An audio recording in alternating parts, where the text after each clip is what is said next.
This is Tuna On Toast. I cleaned the house before the guests arrived. What the hell are you doing, man? I love this product. I wish they were a sponsor. I'm addicted to this thing. It's how I pick up all of his dust balls. All right, my prediction is, and I don't think this is a tough one, Davey's favorite book of these four will be the ministry book. There's also a Jim Henson book, Let There Be Gwar, and then Tom of Finland. There you go. you know he's gonna say this one. See the guitars back there? Where's my AFI guitar? I love this thing. All right, I'm gonna put it back on the wall. Guys, this is... No! Now that a fire inside is lit. Actually, there he is right now. Yes. Davey. This should be him. Got a powerful mug. Yeah! Oh my God, I can't believe Davey Havok is at the house. Hello. Hi, my friend. Thank you so much for coming. So I was thinking, before we go in the studio.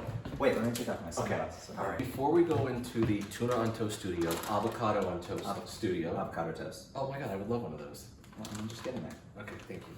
By the way, hold on one sec. Hold on. Stay on there. Hold on. Oh. Are you eating these? Wow. Great minds, as they say. Yes. I thought we should sit by the fire. Let's. And Discuss literature. Speaking of reading, so I made a prediction on something before you got here. Okay. We keep 4 books there. It's the one that I chose that I think you would want to read to me or read yourself. This is interesting. We've got the ministry book. What are you? Okay. We've got the Jim Henson book, Let There Be Gwar. And then this book, it's the Tom of Finland. Tom of Finland. Yes. So I already predicted which book you would choose. It's tough. I have an entry in that ministry book, I believe, or is that the Al autobiography? This is the Al Jorgensen. I think this is... Okay. I don't...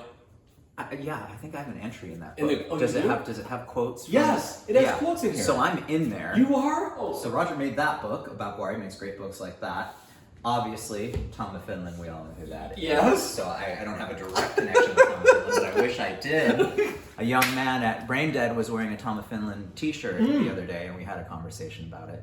And then, of course, there's the book I'm picking, which is the Muppets book. Let me tell you. Did we do it? Is it just like our pecans? No. Oh, I'm sorry, I betrayed you. That's what you're picking, the Jim Henson. The works. Yeah. I figure it's possibly of my reading level. The rest. Thank you. I thought you would like this too. Okay, so we are going to... We're getting rid of this cockamamie bird. We love the captain? Yeah, I love the captain. I mean, yeah. Yeah. Peace. That's a cell. From one of the commercials. Yeah, from way back in the... Oh, God, I so don't know cool. what decade I don't know, offhand. 70s, 80s, 60s. I think honestly, it's it late looks, 60s. I was gonna say, honestly, it looks more 60s. Hey everybody, and welcome to another episode of Tuna on Toast. I am so excited that the guest is here in my house hanging out. Of course, you know him from AFI, Blaqk Audio, Dreamcar. He's written a couple novels and can do 570 push-ups a day. Davey Havok. In a day. In a day. Through the span of a day. 570. Probably. Maybe more. Is that right? I don't recommend it, though. I eventually harmed myself in a very unique way. Like, I pulled something in my throat. Is that real? Yeah, I think so. That's what we finally discovered. Recently? During quarantine from, I believe, excessive push-ups. Okay, hold on a minute here. So let's start there. So it's quarantine. Also, the show is called today Avocado on Toast. Thank you. And just so you know, Davey, I reached out to get a whole new sign made that said Avocado on Toast. Oh. But here's what happened. Unfortunately, to get the same sign and the same look, it was $400 and something dollars. And I wanted, we can't do that. I know it should I'm be not worth avocado on 400 toast. in No, yes prizes. you are. Yes, No. you are. We can't do that. But yes, today I would have felt terrible, but that thought means a lot. it is That's avocado really on toast today. And I also told you before we walked in here that this house is probably, I think it's right around a 65% vegan household. Yes, and I love at that. some point, I think it'll be 100. I got you. But we got a ways to go till we get there. Let's but do it. We're way over 50%. I'm here to help. Okay. Whatever those ways are, I can help you All right. overcome them. All right. Hold on. I got to get to the Okay. quickly here with the throat thing. So you're working out during quarantine. You're doing push-ups. When did you realize there was something going on in your throat? When you tried to sing? There was an issue being that it was concurrent with something else that actually was happening to my vocal cords. So I thought they were the same thing. They ended up being independent and pretty boring. But my voice was also weak at the time, which I believe, in summation, was due to really just latency. Just because I wasn't speaking, Right. or I was quiet. I was by myself and locked down and not speaking a lot, and not singing a lot.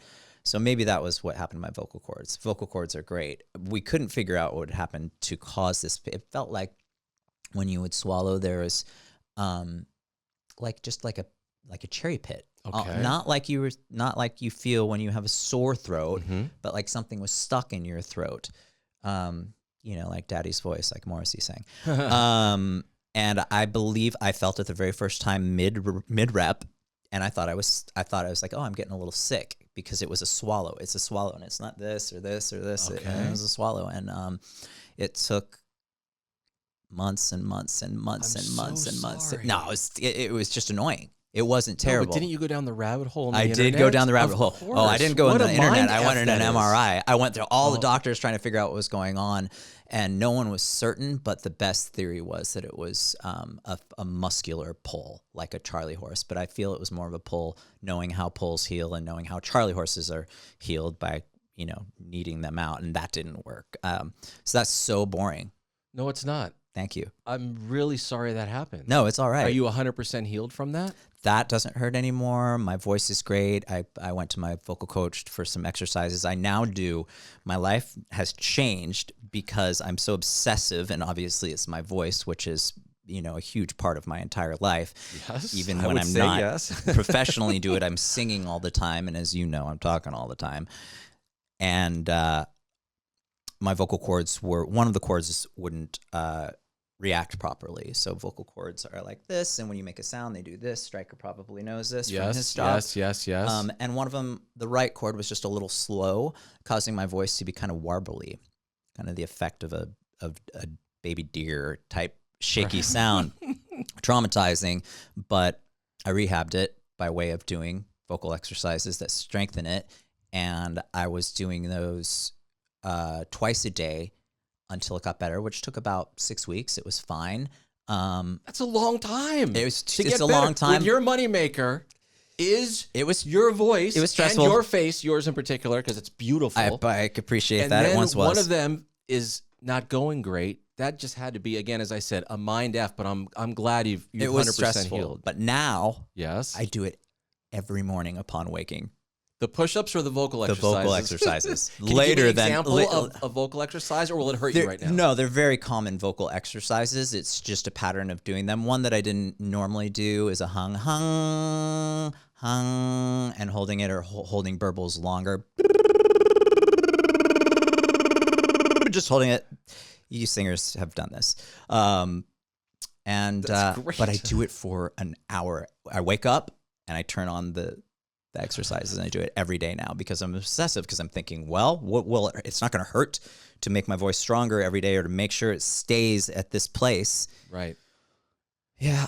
All right. So listen, as we are sitting here today, Yes. luckily your voice is great, you look great, everything's great. We're a few weeks away from a New Year's Eve Blaqk Audio show. I'm so excited. Wait a minute. When is the last time you've performed singing in any band on stage? Ramones X. Oh, Halloween. So it was Right, the Halloween right. season, but it was early October. Yes. And That's right. Prior to that, I hadn't performed since AFI played the final show of the Smashing Pumpkins tour in 2018, summer of 2018, which honestly, traditionally, it's not that strange for me to go that long without being on stage. But as we talked about earlier, because of the pandemic, we also weren't recording music or writing music. Right. I wasn't. So I wasn't singing that. Actually, I was writing some other music, but not a ton of it, not how we normally behave. So that aspect was different. But having not been on stage that long, it got to be close to the most amount of time I've been without being on stage performing. But I'll tell you, it was so fun to perform with Ramones acts. I saw some of the videos online, and it looked great, and it sounded great. How many rehearsals have you and Jade had for the New Year's Eve show? More than 0. Oh, 0. Okay. 0. But that's okay. Fear not. We've agreed upon a set. You have? So you've gotten emails or texts? So back and Blaqk forth? Audio rehearses separately. We don't need to really rehearse together.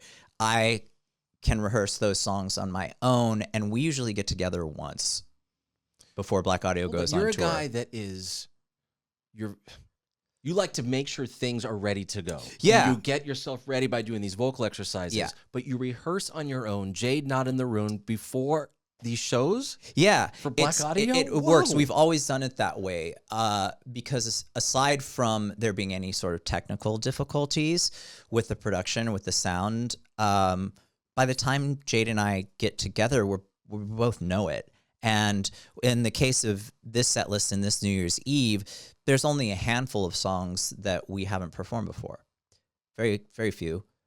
So there's muscle memory there, and there's sense memory there with so many songs that it doesn't take long for us to refresh, for me to refresh my memory on those songs. And so I listened to the whole set today while I'm at the gym, and it's very active listening. I have to actually sometimes pause the music so I don't harm myself lifting weights for not being mindful of what my body's doing, right? Because I'm being mindful of, the timing and, the lyric or the melody or whatever aspect of the song I need to refresh. Wow. That is so cool to know that while you're at the gym, you're listening to the set list. And I've written songs at the gym. Is that right? Countless times. And now when you say you're writing songs at the lyrics. Gym. Right. But are you going into your phone, giving a line and saving it? I'm typing them. So you are. So typically it'll happen on cardio when I'm in a flow state, or I'll be pressed for time and I'll know that I can finish these lyrics at the gym, or again, I'm unfortunately obsessive. I'll just be struck with an alteration I need to make or the right word for a certain part, and I'll just do it in the middle. Sometimes at that point, if I'm lifting weights, I'll move to cardio because I know I can walk upstairs and get this out at the same time. Or that's so. When I'm doing something like this with you today, or if I'm doing another interview, and for me, it's like the biggest thing. Oh my God, I better do it. I'll be in the shower, and 20, 30 minutes, 40 minutes goes by. I don't even realize it. I'm thinking about preparing. Right. What are the highlights? What are the bullet points? Right. What's the tone? What's everything? And that's because you care so much. I do. Which shows. I do. Which has always shown. Thank you. In how good you are. Thank you, shows through, Davey. and you being the best. And we're the same in that regard. For sure. We have so much in common. We do. Mr. Stryker. I know, Mr. Havok. Where is the New Year's Eve show, the Blaqk Audio show? So the New Year's Eve show is at Pico Union Project, it's called. It looks beautiful. I've never been there before. I've heard of it. The first I heard of it, there's a band called Ritual Howls. I believe they're from the South. Forgive me, you guys, if you're not. But they're a really cool, bleak guitar-based sounding post-punk band that I really enjoy, and they went and played there, and I had no idea, and I saw a woman wearing their shirt at a club once. I'm like, where'd you get that shirt? She's very intoxicated, and she articulated to me that she saw them at this Jewish community center. I believe it's a community center. It has stained glass in it, which I didn't think was historically part of Judaism. I always attribute that to Catholicism. Right. It's beautiful, and I'm really looking forward to it. The Blaqk Audio shows are always such a good time. It's such a different vibe because it's Blaqk Audio is more celebratory of life than other projects that I am in, and it's perfect for New Year's Eve. It's such a great celebration, and Blaqk Audio is the only act that I've been in that has performed multiple times on New Year's Eve. AFI played a couple of songs once on MTV on New Year's Eve, or maybe two songs in Times Square on TV. It was 2 songs. Was it fun doing that? Yeah, it was very, very Yeah. fun. Yeah, very that had fun. to be great. That was great. But as far as actual shows and live performances, Blaqk Audio played on New Year's Eve in San Francisco at a place called Mezzanine, I believe, which was a really cool club. And to tell you what year it was, Katy Perry opened.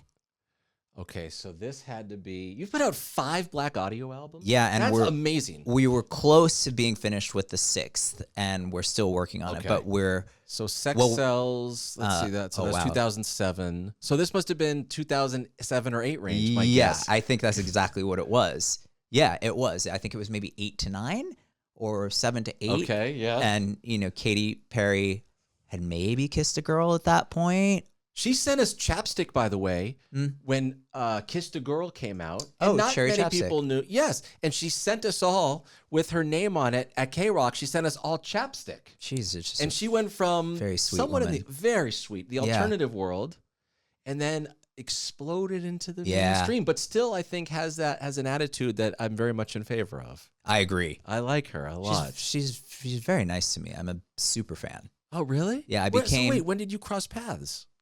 That show? Well, at that no, actually, we didn't even meet at that show. And I'm trying to think when I first. I honestly don't know when I first crossed paths with her. Was she a fan of the band? I don't think so. Fan of your style, I'm sure. I don't think so. She's just nice.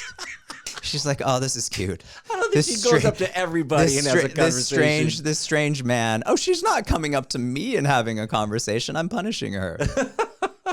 But she's always been very nice to me. She is at least a vegan sympathizer. I would often see her at Crossroads later on, but I don't know. But when we run into each other, she's always, I'll go to her show and say hi to her. And there was this moment in Oakland once where I was wearing this raspberry red Marc Jacobs suit, and I went to the floor to watch her, and it was the end of the set, and I was audience left, stage right, and this was the tour where she had the foam gun. Oh, right. Yes, yes. And suddenly foam is being shot everywhere. And you have the Marc Jacobs suit on? She has the gun, and Katy beelines stage right and is firing this gun at me. I'm in a panic, just scuttling backwards, squealing. God. And she says in her Paula Abdul mic, "You're at a Katy Perry show now, bitch." Talking to you? I don't know. It felt that way to me. Of course you were wearing that suit. I feel like everyone's talking to me. Have you ever been on one of those like People magazine best dressed list or anything? Absolutely not. Why they are have you to know not- who you are to be in that magazine. You're selling yourself so short right now. I took a friend of mine to a Blaqk Audio show in Vegas. He's not really a music fan. He's a professional poker player, Phil Locke. We had a good time. Yes. Yes. He still talks about that show. Wow. His girlfriend is Jennifer Tilly. Yes, of course. yes, Crash. yes. And I'll tell you, the first time I saw Jennifer Tilly, it's wild. I don't know if you're going to remember this. Most people don't. Key West. Is that a... Key West was a short-lived series in the Okay. 80s about one of the Key West islands. I was very young, and Jennifer Tilly, I believe, played a sex worker on the island, and there was like voodoo elements, I think, but it was, I barely remember it, but I feel like I watched the whole single season that ever aired on TV, whatever year You were the it fan was. of that show. And that was the first time I'd seen Jennifer Tilly, and then later Crash, and then, but not in Vegas. She's so nice. Yeah, that show was really, really fun. Are there any shows you've watched over the last 2 years?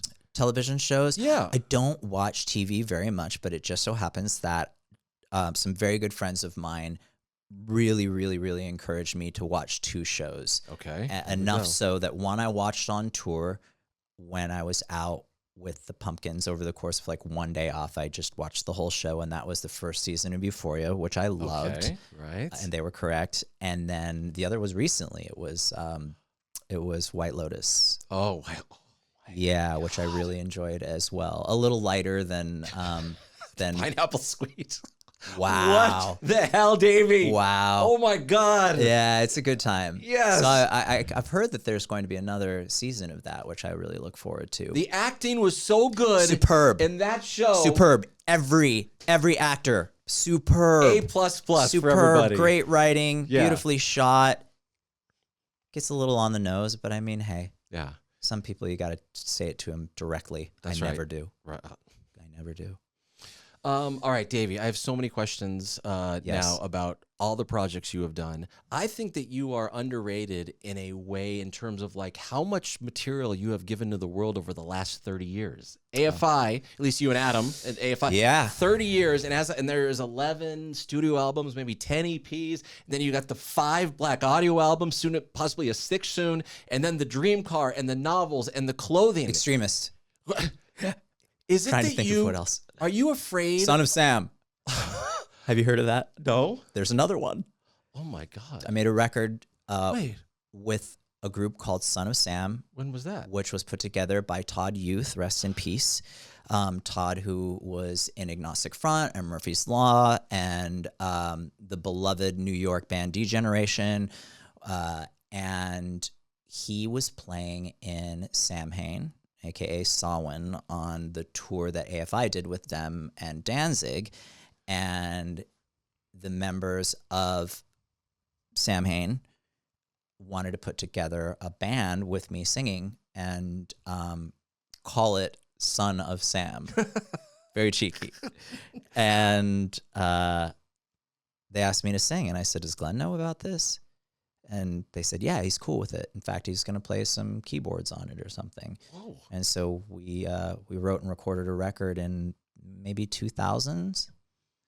Yeah.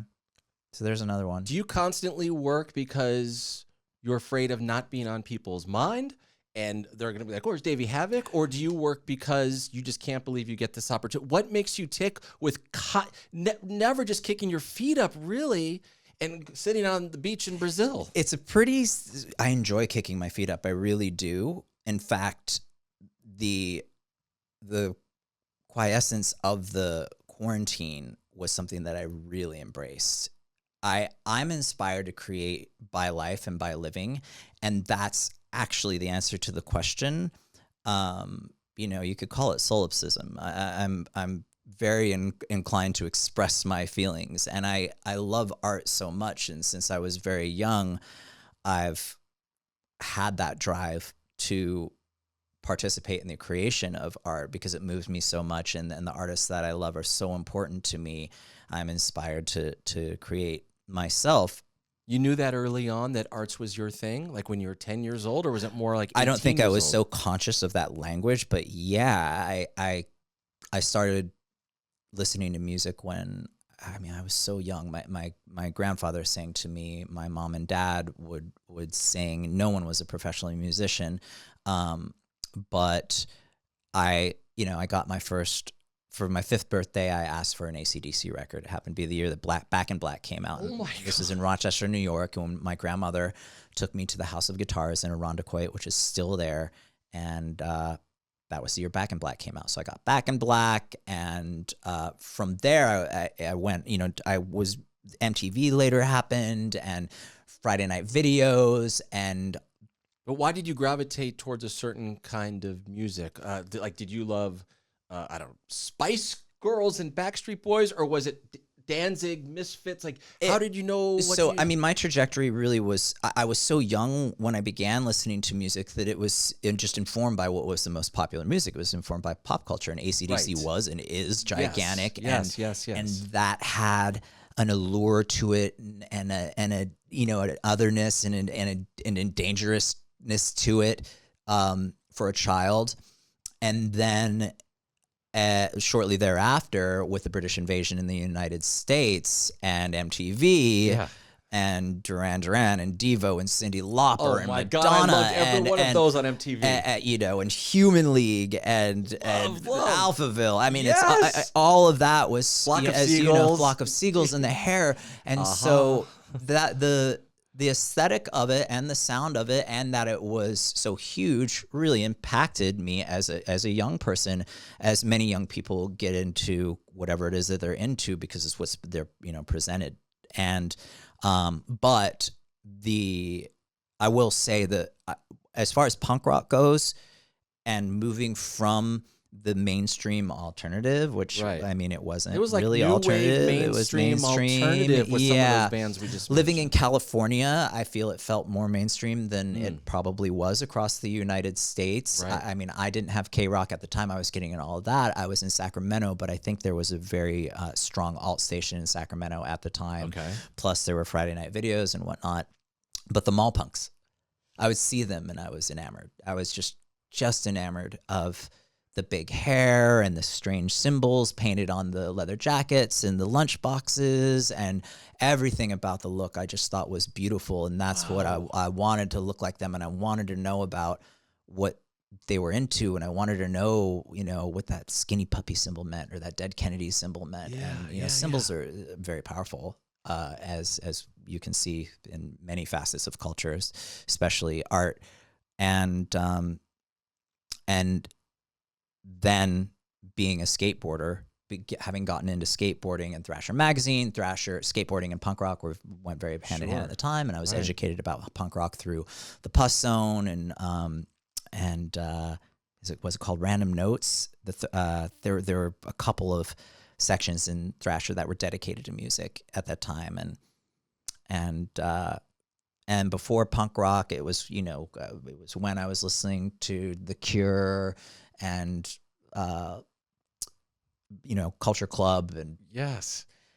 What's so cool about so many of the things you just said, when I was that age and I would see punk rockers, I rode the public bus to school, I would see some on the bus or at the mall, I had a reaction that I wish it would have been better back then. I was a little bit scared and thrown off. Right. And the things I were into was not necessarily the arts, but I love competition. What? So, yes. Get out. So if there was a Interesting. game, no matter what it was, I had to be involved in it. So every single sports league I was in, and while I was not, the best in the leagues or anything, I loved the competition. Wow. And just that, like, being part of this team and trying to build it. Yeah, it was. But God, looking back, it was maybe just the way I ticked then or my surroundings, but I kind of wish, and I talked to Brett Gurwitz in here, and he mentioned that same thing that you did. He gravitated towards that. There were like 6 kids at his school that were punk rockers. Like, we're going to be punk rock. And then he was like, an outcast, and he said he was a loser in school and all that kind of stuff. Wow. Yeah. I'm shocked to hear about the competition because as you and I relate on so many things, I am non-competitive. But don't you have to be competitive with I'm competitive with myself maybe more than anything, though. Yes, but it's about, to me, I mean, the word competitive implies winning and losing to me. And that's never been something that's appealed to me. Yes, I am in competition with myself it's not even a competition. I'm inclined and inspired and have a need to create something that I enjoy, that I'm happy with. Right. And as time goes on, there is a wealth of past that confronts me that makes that more and more difficult, but it's not a competition with the past, and it's not creating something necessarily better or more winning than the past. It's something that is relevant to me and something that I am happy with and I am proud of, no matter what that thing is, and with complete disregard for any sort of external reward. Right. Reward in the competitive sense. Yes. Like, okay, that makes sense. Do not get me wrong. If AFI has a #1 record, or if Blaqk Audio suddenly has, I don't know, what is it now? 3 or 4 in a row, #1 in the dance charts with Blaqk Audio, the dance Billboard stuff. When that happens, I'm excited. I think that's great, but I have never been competitive. I love games. I love games. I love but I don't care if I lose. I guess I care if I lose, but I'm not a sore loser. Okay. I mean, yeah, I guess I don't I mean, yeah, I want to win. If Like you if play, you have to want to win a little bit to play. If you don't want to win at all, then then who cares? Then it's no fun. Right. Of course, I'd like to win, but if I don't win, oh well. So you go We're from not the throwing East the- Coast Yeah. with family, then Yeah. you guys go to Sacramento, Mm-hmm. and then what led you to Ukiah? So my mom met my dad in Sacramento, and he got a job in this tiny town called Laytonville, tinier than Ukiah, California, which is a very, very small town in Mendocino County, which is where people used to have to go for their drugs before they could just go next door. Wow. And What's the population, like 15,000 Yeah. in Ukiah? I don't know what it is now. But my father got a job in Laytonville, which was a town that had maybe a gas station and one like burger shack, whereas Ukiah had 4 gas stations and a 4-screen movie theater, to give you an idea of where we were. And so we lived in that town, which was the capital of Mendocino County, while my dad would commute an hour back and forth from Laytonville. Laytonville, you're familiar with Lookout Records, Stryker? Yes, of course. Laytonville is where Lookout Records started. What? Yeah. What? Yeah. And you probably know that Trey Cool of Green Day Yes. is from Willits, right? And I think that, so Willits is a itty bitty town just south of Laytonville between Ukiah between Ukiah and Laytonville, Willits. But that's how we ended up. That's how I ended up in Ukiah. I was devastated. Moving to Ukiah from Sacramento felt like moving to the Ozarks from Manhattan. Because you were losing friends, or because there was I was not a lot going on there? Yeah, I was losing record stores. I was losing wow. theaters. I was losing shows, live music, all of those things that were and still are very important to me. However, had I not been there, I wouldn't be right here. That's right. Yeah. Because that's where you meet Adam That's Carson. where I met Adam Carson. That's Right. where I met Mark Blackwelder and Vic Chalker. Well, Yes. Victor Kenyon is Vic Chalker's actual name. Mark Astopheles, as many people know Mark, the Right. original members of Yes. AFI. Mark He went Astopheles, to like of a course. bicycle career or something? Did he? I think- Is he a I pro don't know if cyclist? he's a I know pro. he's Mark was always one of those people who, whatever he got into, he really focused on it and he excelled at it. Which is why we were able to do AFI, because none of us knew how to play our instruments, with the exception of Adam. He'll say he couldn't, but he could a little, as opposed to zero, which was the ability of Mark and Vic. And then I could sing a little. That's why I ended up being a singer, as you probably know the tale. So was that choir 15 boy. years old, 14 years old? 15, yeah. And Nick 13 is in your town as well, isn't So he? Nick 13 was in that town, and From Tiger Army. Everyone knows Nick 13, Tiger Army. for Nick 13 from Tiger Army was in that town. Jade Puget was in that town. The first AFI 7-inch was a split with Jade's band that he was in at the time called Loose Change, because we pooled our money to enable to be able to press 200 records. Right, yeah. And yeah, and you said Aaron Rodgers was there, and Aaron Phoebe. Rodgers was there for a bit, and Phoebe Bridgers, I think, spent some time in that It's town. so strange because I ended up meeting Aaron Rodgers, but not from that. You met Aaron Rodgers from the Green Bay Packers. Yeah, he's Where did you really, meet Aaron Rodgers? He's really nice. And he's a vegan sympathizer, and he was friends with someone who works for AFI, a couple people who Okay. work with AFI. And coincidentally, literally randomly, those two friends of mine who work for AFI and I had a day off in Hawaii, and we were in a smoothie store, some sort of like health shack. Okay.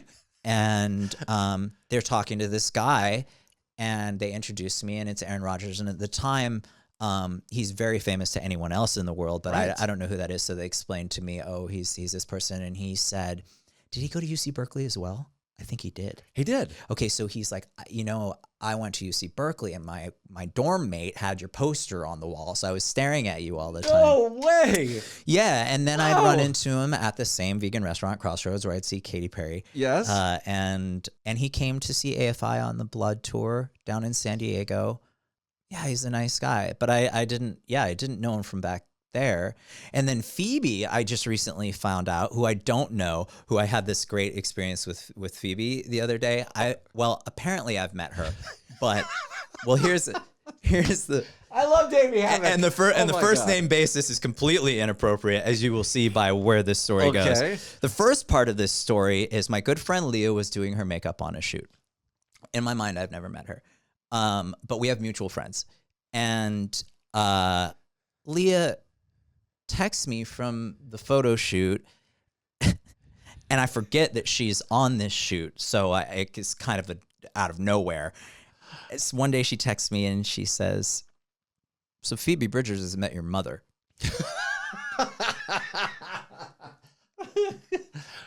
And that's strange. That's strange. Is your mom still in Ukiah? No, she's not, but she's in an even smaller town. Okay. So it's strange. And I had no backstory on Phoebe Bridgers at this time. I'd seen her on Saturday Night Live. I had heard things about her, about how great she seems, like her politics and, you know, her voice, both metaphorically and literally. Yes. And so I knew things about her, and all the things were always good, and I was confused. And I said, what, how? And it turns out that, and my friend's trying to garner this information from Leanne from Phoebe while she's doing her makeup. And it turns out that Phoebe, I guess she lived in Ukiah, Stryker? Don't quote me on that. I think she may have lived there for a short time. Like a week or something. I don't know the length of time. I don't want Phoebe Bridgers to start screaming at me. What I didn't understand was how, because it's such a small town, how that wouldn't be celebrated so much for such a successful, you know, commercially successful and artistically successful young lady to have had any relation to that town, and for there not to be skywriting about it. I feel that way about your band, though, in that town. Well, thank you. Honestly, a 30-year career, I AFI appreciate with that. 11 incredible albums, I and people appreciate that. give a damn about you. It's true, and 30 years in, to have people care at all. I was thinking about it this morning as I was getting ready for the gym. It's such a privilege because of what we were talking about before. It means so much to me because I'm going to be doing this no matter what. I have to do it, and I'll be doing it. And I'll tell you, creating things with the prospect of people being able to receive it and possibly enjoy it and appreciate it on whatever level, versus creating in a void, is such a starkly different circumstance. And I'm so grateful to have a community of people out there for 30 years who care about what we have to say, like to care about what we do. It's so rare at any level. And you know, I'm so grateful. So thank you. Whoever's watching this, thank you. Whoever's watching this, I thank you as well. Yeah, we both thank you. I mean, whoever's watching this, and for whatever reason you're watching it, it's such a privilege, and I really appreciate that. And 30 years, it's shocking as we're in this 30-year anniversary, and I think about it, and I'm confronted with, you know, old photos and conversations. It's just really surreal to think that band and Adam and I are able to still do it. That was our intention. This is our intention. Okay, hold on. Answer that and stay fashionable. Yes. 91, this record comes out. So go ahead. We're going to get to that. This is a little nod to that. If you're listening to this and not watching, you got to check out the YouTube video so you can see some of the items I have on the center table here. So that came out in 95. Oh, that came out in 95? Yeah. Sorry. Of course it's 95. I knew you knew Band that. was 91, 95. Right. So what was the goal? Or were there none at that time? Did you say to each other and everyone that was involved at that time, guys, this is the plan? Well, we always wanted to make music and release music. The goal with releasing our music always was to, first and foremost, really have a template for the live shows, because it was all about performing to us. It was that energy and that exchange and that community that meant the most to us. And to me, it still does. In addition, we knew that what we were doing was so precarious and just always on the verge of completely collapsing.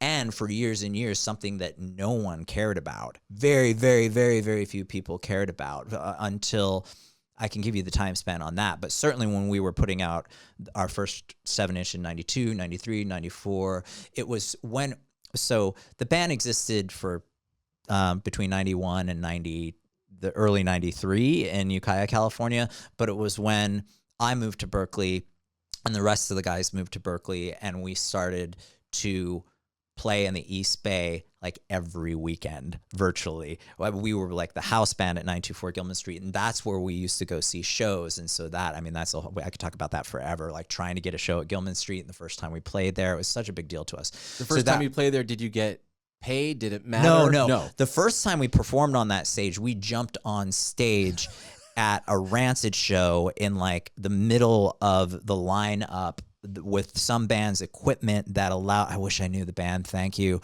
who allowed us to use their equipment and jump on stage and play like 3 or 4 songs unannounced to like 8 kids or something like that. Oh, yeah. That was a Rancid headlining show? Yeah, I believe it was. Yeah, I believe it was, or maybe Rancid wasn't even headlining the show at that point. I wish I knew. Someone Dave, does. Didn't Tim work on the first album in some sort of way, or no? So yeah, yes, and well, Tim came and hung out a couple times at the Art of Ears when we were recording it, and he did a vocal on Love Is a Many Splendid Thing, not a cover, our own song called Love Is a Many Splendid Thing, on a version that I don't think appears on the official full length.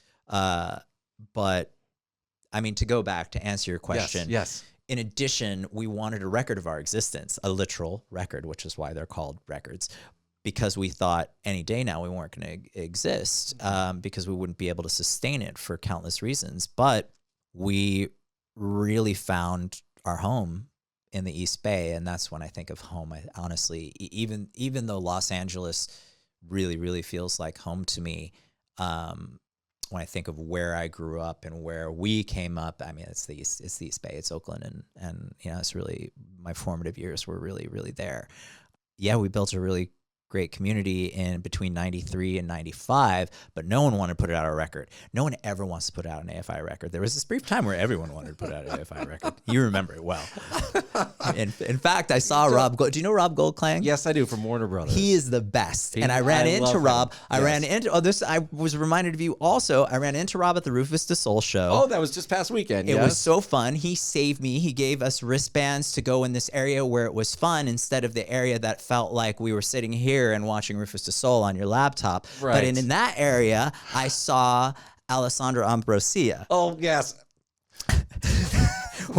Which I believe the last time I saw Alessandro Ambrosia in the wild was with Stryker. Yes. I hopped in your car. Okay. So we started at the, this is an insane thing for public. We started at the Angels after party at Mood, right? Yes. And then where I want to know, so you hopped in my car. Yes, you had a red car. I think it was. I still have the red car. You still have that red car? I wish I did, covered in stickers. Oh my God. I wish I did. It was a 1983 Honda. Yes. There was once a rumor, when there were rumors like this about me, that I collect Hondas. And this rumor is based on me having owned three cars in my life. The first of which was an 83 Honda, the second of which was a 97 Honda, and the third of which is what I'm driving right now, which looks like it's been in a demolition derby, which is the Honda that DreamWorks bought me, which was not like here's a gift, but if it weren't for because of the deal. Because of the deal, I was able to buy this 2000, and anyone could date it by what I just said, 2003 Honda. Right. But we got in the first Honda and drove to. We went to like West LA area. So, we were at like a reggae club, right? Or like I a don't know if it was a dubstep club. reggae Where club. were we? I know where it was, but I don't know what it was. It started off at a place called Mood. Right. We got in your car. 2 gentlemen that are brothers named the Chambers brothers were there. Eric and Brandon Chambers. Okay. They were great friends, I believe, with Alessandra. Yes, because she was in and the other angel. She was in the orbit. This sounds like, listen, I'm not a cool person. That night I felt cool. There was this couple who wanted to take me home. There was this couple that just kept trying to. Do you remember that night? I do. I feel like we separated, and I had to make out with them so they'd stop. And then did you end up going home with them? No, I didn't want to, and I didn't have any obligation to. I do remember being in your car and driving over there. None of this happened to Rufus DeSoul the other night. Damn. But I digress, as I will. I mean, we can sit here for 20 hours and do this, but no one wanted to sign AFI. And our friend Screw 32 in the East Bay, who was the other band that claimed East Bay hardcore. Okay. Because we played melodic hardcore at a time where that just was not happening. I mean, it's not happening now. What was happening, if hardcore was happening in the East Bay, it was what then was referred to as emo, which everyone thought was a stupid word then, but it referred to very aggressive, very artful music, not pop punk with the bad haircut. Right. And so it was either that was the hardcore, or there was grindcore, or there was, the punk was heavily leaning crust, or very Lookout Records, which had like a 60s garage vibe to it, or the other thing, every opening band at those shows back then, if it wasn't what I just said, it was, they either were trying to sound exactly like Green Day, Jawbreaker, or Crimpshrine. Oh. We were none of that. Right. So Lookout would not touch us. Lookout Records was like, no, we don't care about that. Everyone we Did tried. That crush you though? It made me sad that we really wanted to be on Lookout Records because we felt that was our community, but we couldn't get on Lookout Records. And all the labels. We have rejection letters from Sub Pop and from Rev and all, and Discord, of course. And but Screw 32, local musicians started a New Berkeley label and put out Screw 32 because he recognized what a great fan base they have. And Doug talked to them and said, you should put out AFI. And there was our first record. And we had a record. Yeah. And then you made records in 96, 97, like 99. Like you guys just kept going. When Tom DeLonge is here, Blink-182 had a similar like record nonstop. And I asked him, was that too much for you looking back? And he thought about it. He's like, maybe it was. But I think for AFI as a fan, that was great for your band. Oh, it was de rigueur. It was like, it was just how it went. Like it was just part of that world. All bands back then did that. It was just a cycle, and it was write a record, try to somehow record it, try to get it out, and then try to play as many shows as we can or tour on it. And without Stormy Shepherd, do you know Stormy Shepherd? That sounds familiar. Stormy Shepherd is a booking agent, and she was our first champion. And she, at the time, booked, she's from Salt Lake. She was a hardcore girl. And she booked like Quicksand, and I think she booked Into Another, Richie's band, after Underdog. I don't know if you know those bands. And is it in the East Bay then? So she's in Salt Lake City, okay, but booking those New York bands, Rancid, Social Distortion, The Offspring. Wow. All prior. Well, Rancid was kind of immediately big, almost off the heels of the legendary Operation Ivy, right. And of course their prowess, their wonderful songwriting, of course. But that was before, mentioning The Offspring. That was before they had Smash, both literally and smashes. 10 million albums. There's all the Smash album. But whoa. Stormy was the punk rocker that made tours happen. And I remember meeting her at Gilman Street in the snack bar and saying, will you book us? And she said, you need to tour a little bit first. And I'm like, okay, but if you're not booking us, this is gonna, just like everything else in life, we can't help you do it until you're already doing it. And so the Swinging Utters and I booked our first tour, the Swinging Utters in AFI. I think maybe it was Max and I who booked the tour, and we booked our first tour, and then our second tour, and then after that, Stormy picked us up, and that allowed us to really tour in a much smoother way in that it was more likely the venues would be there when we showed up, and it was more likely that, you know, we'd get $80 or $80, or something for. Wow. I mean, you know, It sounds like, it's a long and time. I'm learning this more and more every time we have a chat, that no matter what, this is what you were going to do. It seems that way. I would hope so. People have always asked, what do you think you would be doing? And my response is always, it depends on what I would have been brave enough to do. I love acting, and I could see myself having gone into that, but that is a solo effort. So when you're embarking on a desperate mission, you know, which acting is, or the arts are, where if you're pursuing a life of art, not for commercial success, but in hopes of being able to continue a life of art, which unfortunately necessitates still feeding yourself basic human needs. And that's a push and pull that is very difficult. And as an actor, you're on your own, and I'm not a hustler. And with AFI, I don't know, Davey. You're booking those shows early on, and you're listening to Stormy say, you guys got to play shows. Okay, we're going to play shows so you can help book us. I'm a worker. I don't mean hustle in like hustle around the court. I mean hustler in the kind of unsavory sense. I gotcha. You know, I'm not a self-promoter. And I would need help, but if it weren't for that community. So acting doesn't have that community. Acting doesn't have this DIY community where everyone's helping each other and everyone knows each other and everyone wants the best for each other. Acting, you're on your own. Right, And it has nothing to do with DIY. I mean, you need that agent. You need that manager. You need to know people. And so that would have been something I would have liked to do, but I don't know if I would have been able to have the strength to say, fuck everything, I'm going to do this by myself. Whereas saying, fuck everything, we're going to do this. Right. You have a crew.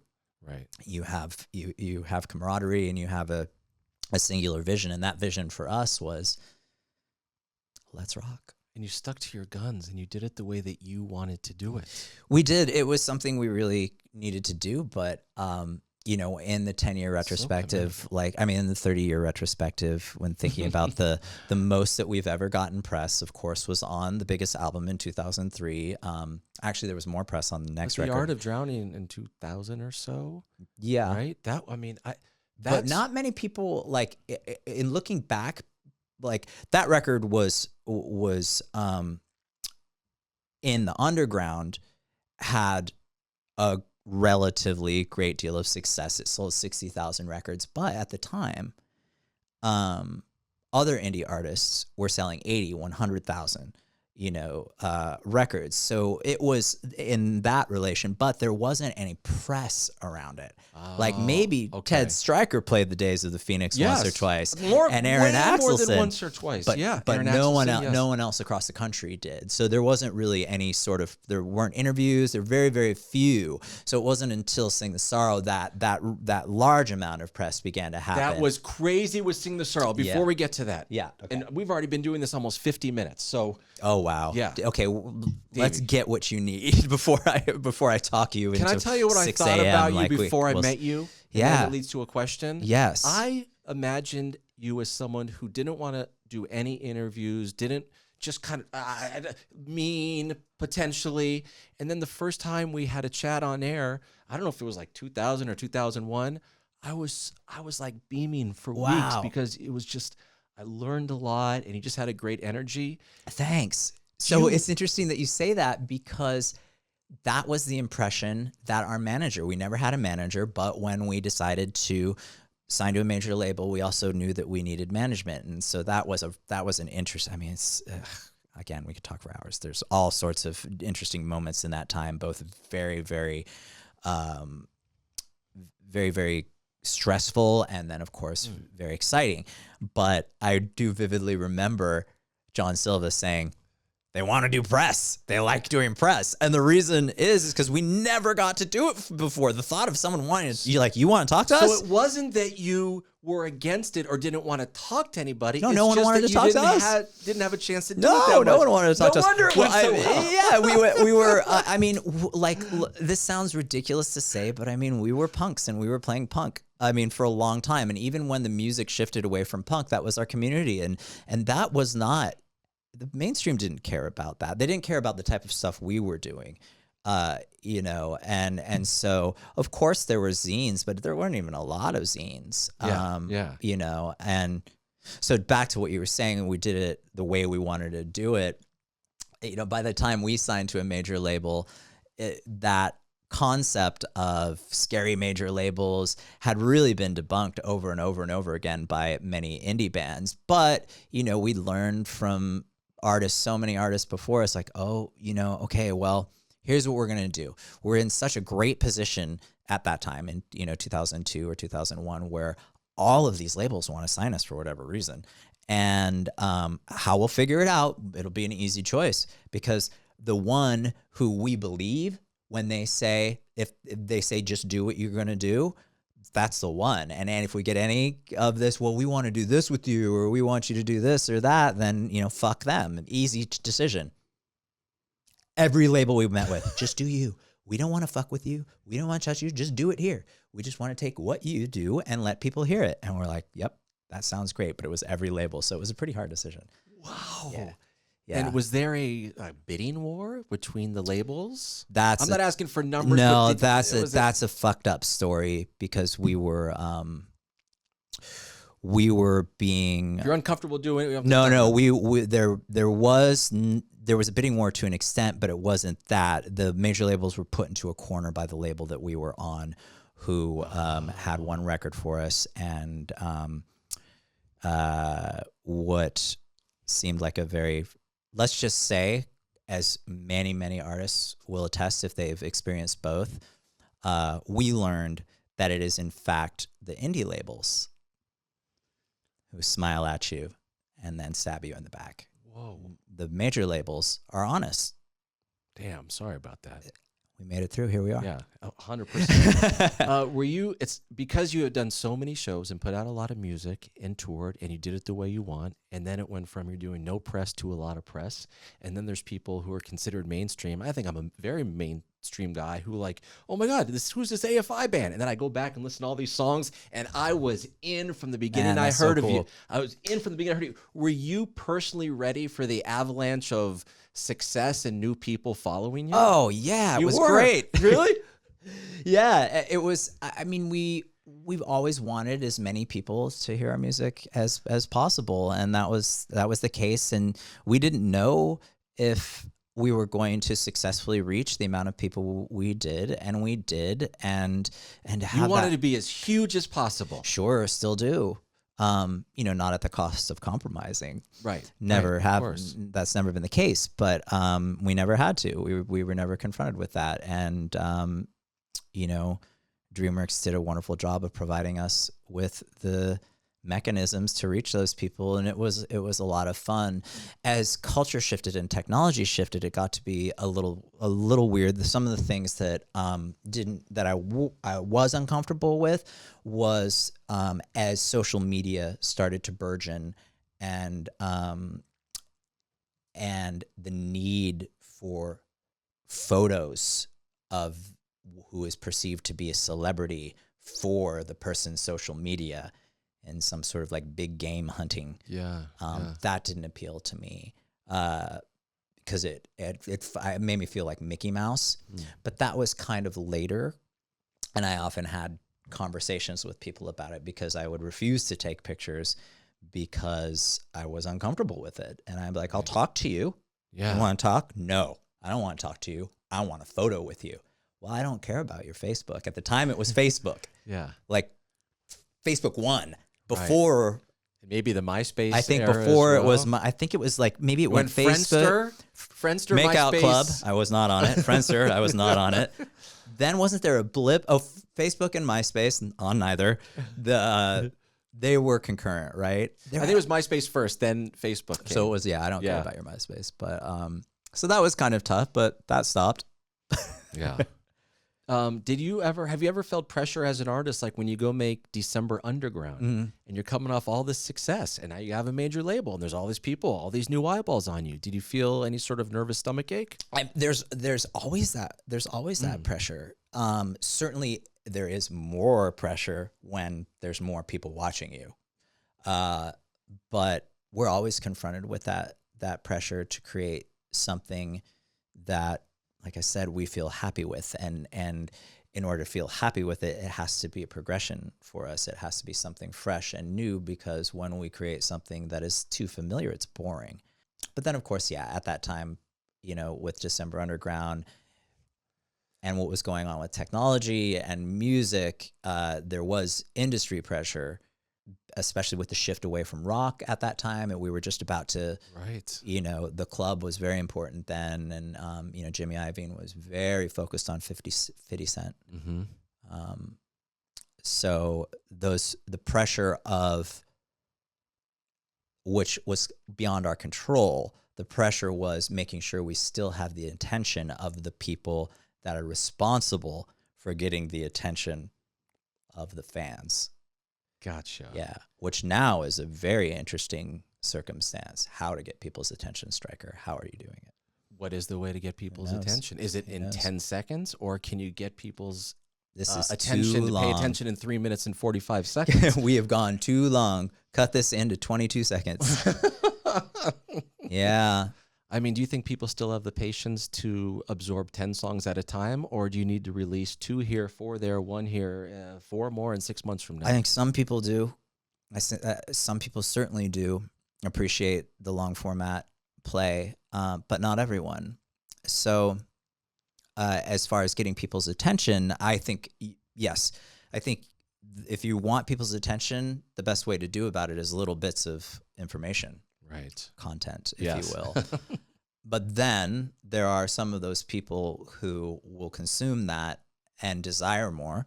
And there are some people who won't, who may appreciate that little bit of information for whatever period of time, and that's it. But that's the case. It's always been that way. I mean, when you look at radio, you look at people who just like a song, and maybe that song makes them go to a show once or twice or 10 times, and that's it.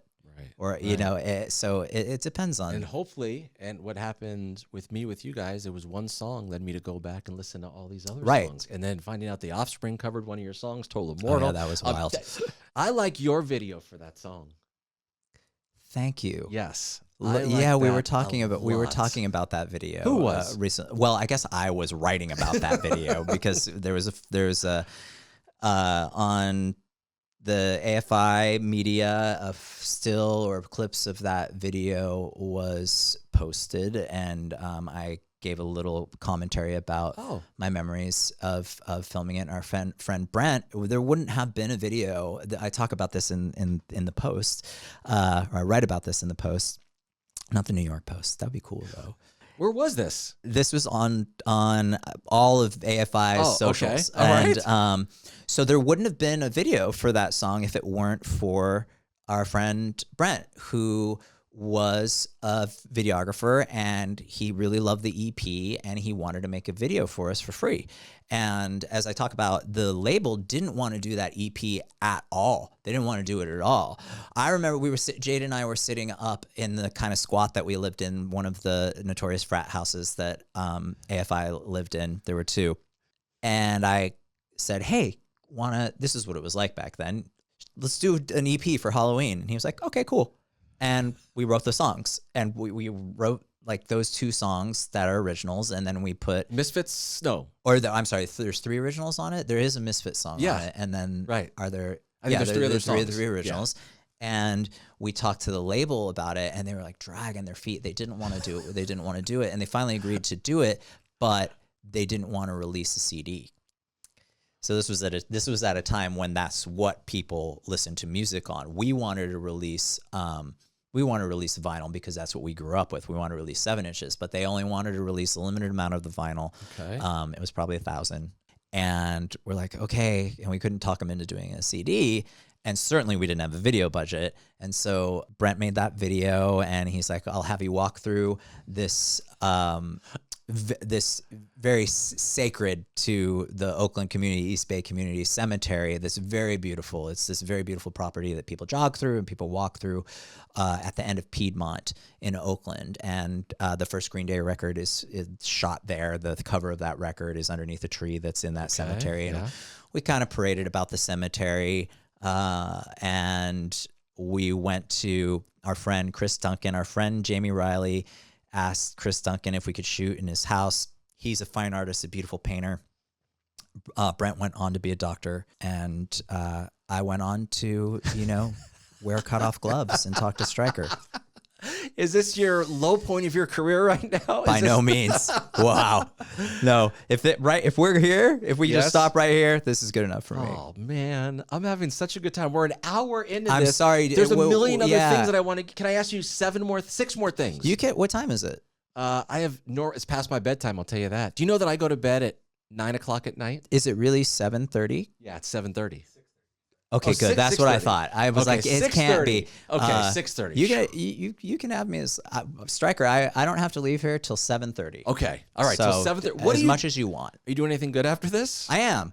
I'm going to have a great dinner at a wonderful vegan Italian spot called Pura Vita, with some really good friends. All of which are artists. My friend Anthony Anzaldo, who is in Cold Cave and Ceremony, and his wife Heather, who is an acclaimed, talented tattoo artist and painter.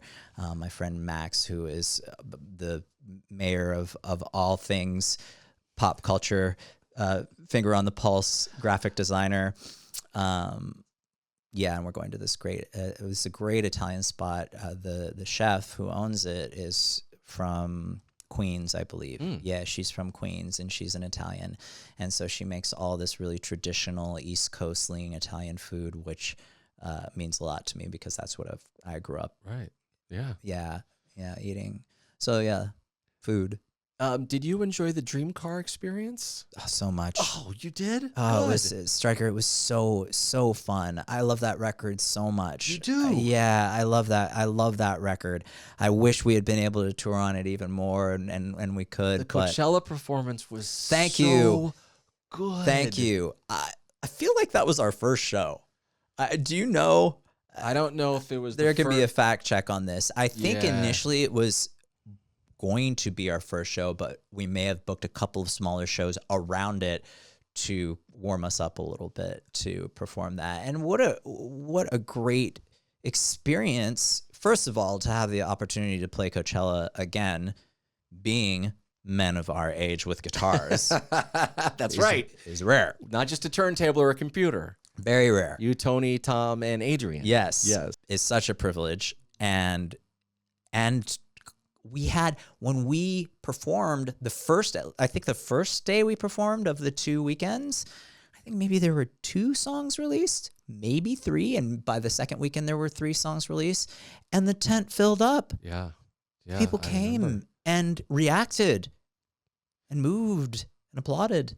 It was really great. It was so fun. It was 4 rock stars on stage who made great songs. Thank you. And everyone just wanted to look and be a part of it. Do you think, give me on a scale of 0% to 100%, that you'll make another song with those guys? 50%? 50%. I would take that. I would love to. Do they know that you'd love to? Oh, I'm sure. I mean, it's circumstantial. Like, unfortunately, the Dreamcar record, for as much as we love it and for as hard as Sony tried and pushed it, was a commercial disaster.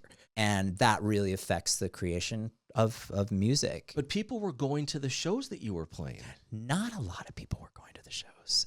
In California, a lot of people were going to the shows. I'm but in as this far as LA like bubble, California bubble, where like all the people. Thankfully, we're in this. Thankfully, we're in this LA bubble. Yeah, it's a great bubble to be in. The vibe was a different incredible. community. It was I so love fun. Dreamcar songs. I don't know if Thank I told you. you That before, but Stryker, I do. thank you. I couldn't be happier with that record. It was so fun to write and create and to track and to perform. My voice is in its strongest place in that record, and I got to do things that I normally don't do in other projects. It was such a great time. Here's my worst interview question of all time. I just thought of it 4 seconds ago. F, marry, kill Tony, Tom, and Adrian. I can't do absolutely not. I will not participate. I decline. Okay, moving on. I knew I'll that was fuck them all. Okay, good. That's a great answer. I'll fuck every single one of those guys.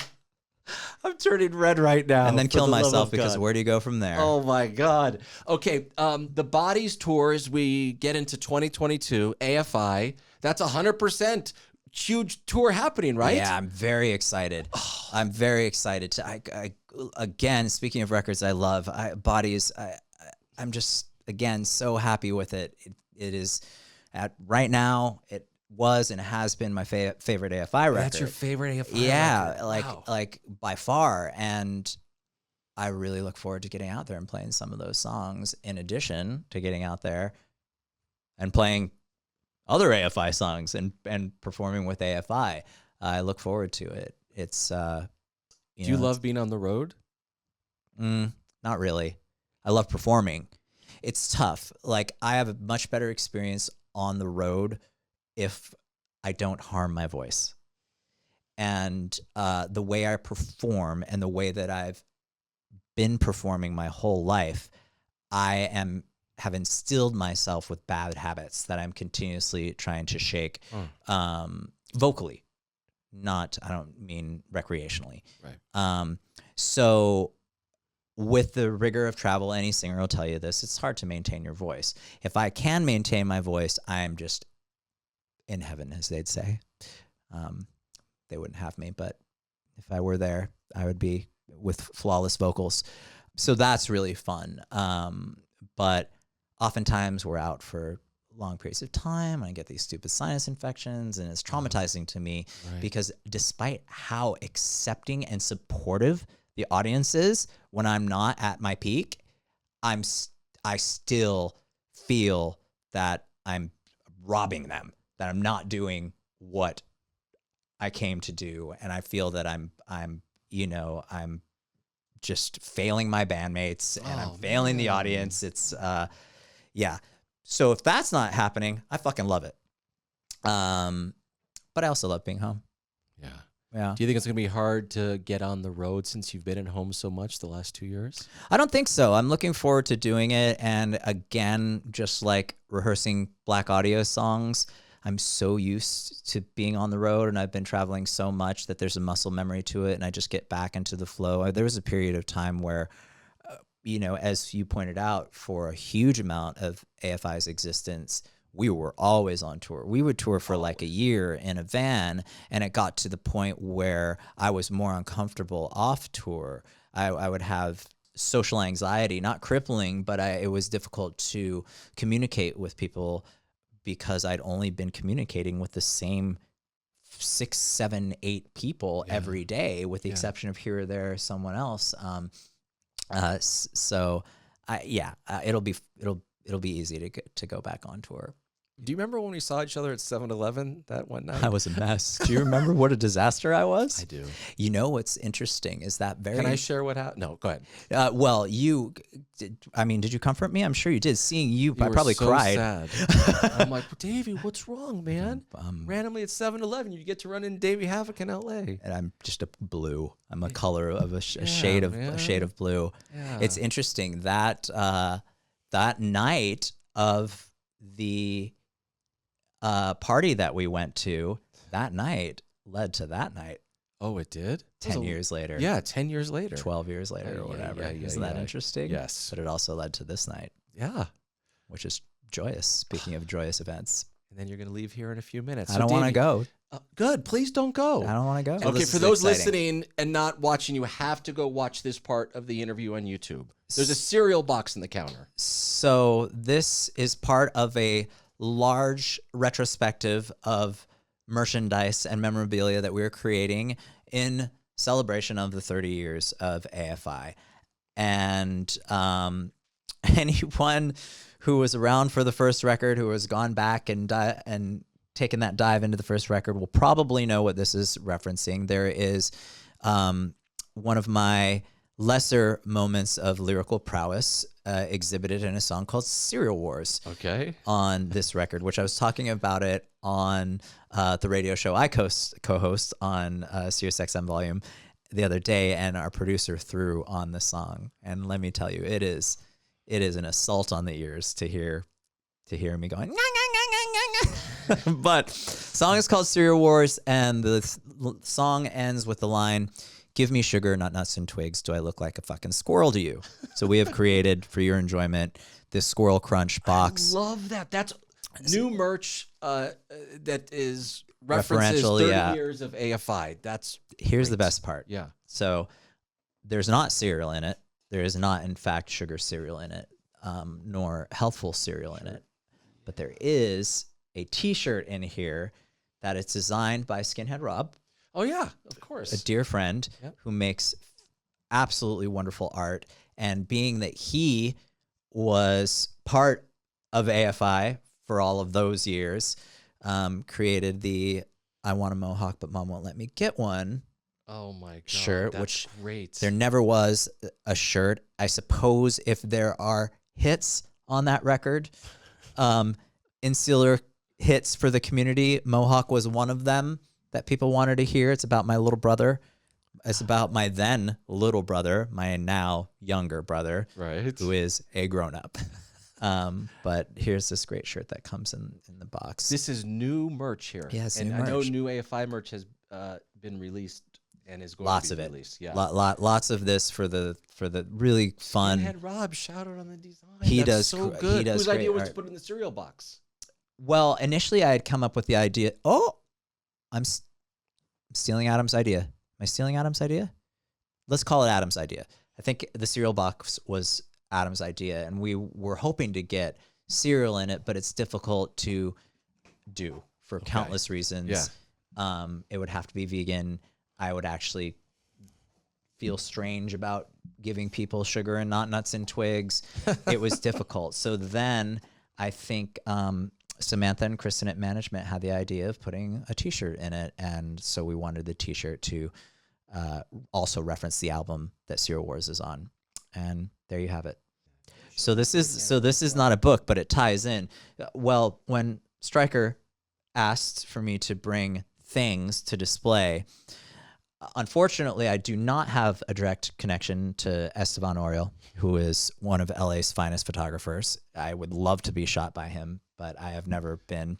In this, I have protected a lot of artwork, which I figured I was going to display. This, speaking of Skinhead Rob, there is a series of drawings that are hard to explain, but I will do my best. That's me. Oh wow. So there are hundreds of these drawings by Skinhead Rob of me that are In hell. satire. There's inside jokes. It is both loving homage and scathing attack on me, making fun of me, and they're wonderful. And so I was going to bring these to display while we were doing the interview. Oh, I'm and sorry so we didn't get them out earlier. so yeah, what's going on there? Some people can really understand, but only Rob understands all of them in their entirety. But I usually come out at night. I'm often wearing these wickle pickers, which I don't own and never have owned. But he'll nod to things I do wear, like that really looks like Dries Van Noten pants. When I first saw that, my reaction was, if you listen closely in the night, sometimes you can hear him. So that's me skateboarding through Hollywood, obviously, in the middle of the night, juggling and playing basketball. I do neither of those things. Skateboard though, yes. I no longer, I couldn't honestly say I still skateboard. And there was a moment where I very, very consciously gave up skateboarding. Yeah, I was on, back to the interview, but I was on, there was this, so Jim Thiebaud, who is a true punk rocker, who was in the Bones Brigade. He had this great board with the Klansman on a noose. Yes. So that was Jim, and he started Real Skateboards. Aren't they great? I mean, you'll die over these. But he built a ramp in Oakland for his friends to skate. So I would go there and roll around on the ramp, which was well beyond my skill set. And there were pro skaters there just shredding. And Billy Joe would go, and me and Billy would kind of like, they'd kind of let the kids kind of get on there. And it was 1997 when I had the epiphany, I need to stop doing this. I'm not good at this. and I will hurt myself. And if I hurt myself doing this, I won't be able to do what I need to be doing on stage and what I'd rather be doing. If I harm myself and compromise this tour that I'm about to go on, that I'm always on, I won't. I'll be very upset. And I said, I need to stop this. And it was like, it was 19. You stopped for the band. I stopped for the band. You stopped for the I band. stopped everything for the Wow. band. Yeah. And look what you've done, man. It was the right choice. I loved skateboarding, but I don't have, I'm not entirely fragile, but what it takes to be a professional skater is an utter fearlessness of injury. And I do not have an utter fearlessness of injury. Not utter. On stage, you go bananas. Right. But I like when you have the mic cord. And you I'm mostly in control. that. I harm myself on stage, not infrequently, but I'm generally in control of that. Okay. Yeah. I think we're gonna wrap it right there. Let's wrap. It's been a long hangout. It's a lot of great. information. It's been great. Davey, I think you do, but I hope you appreciate how your art, everything you have done over all these years, has affected so many people in a positive way. I do. It's unbelievable. Okay, good. It's glad unbelievable. You know. It's surreal. It's surreal because I would be doing this no matter what, whether anyone was listening, and the fact that there are people listening and they do care means everything. Good. It means everything. I'm glad you know. And I appreciate it, and I appreciate you. I appreciate you. Thanks for being so gracious. AFI, the Bodies Tour in 2022. Of course, New Year's Eve, Blaqk Audio.